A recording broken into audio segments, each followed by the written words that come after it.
তা আপনি বসেও বলতে পারেন, যদি অসুস্থ বোধ করেন আপনি বসেও বলতে পারেন। ঠিক আছে, আমি ট্রাই করি, তখন দরকার নেই করবো।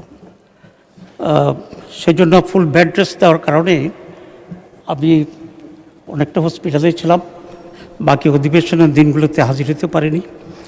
এবং আমার অসুস্থের কথা শুনে অনেকেই সমবেদনা জ্ঞাপন করেছেন, দেখতে গেছেন এবং দোয়া করেছেন দেশবাসী। এই জন্য আপনার মাধ্যমে আমি সকলের প্রতি কৃতজ্ঞতা জানাচ্ছি।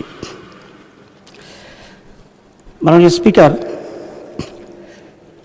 আজকে দীর্ঘ সময় ধরে আলোচনা শুনেছি এবং গত কয়েকদিনের আলোচনাও খানিকটা ফলো করার চেষ্টা করেছি হসপিটাল বেডে থেকেই।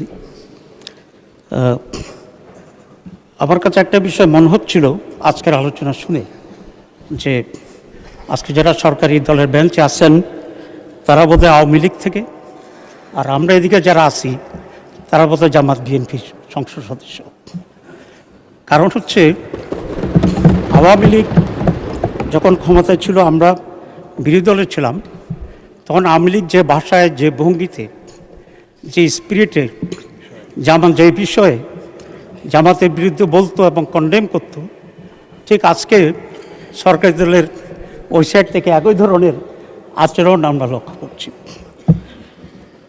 দীর্ঘ সংগ্রাম, আন্দোলন, জীবনদানের কথা তো এখানে সকলেই বলছেন বারবার, এবং এটাই সত্য ছিল যে অনেক জীবন রক্তের বিনিময়ে আজকের এই অবস্থা আমরা আসতে পেরেছি।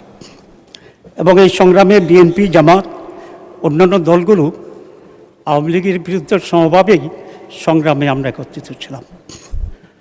যেমন আজকে মাননীয় সেক্রেটারি জেনারেল আছেন বিএনপি, উনি আজকে আমাদের দলীয় নেতা এবং আমির জামাত ছিলেন।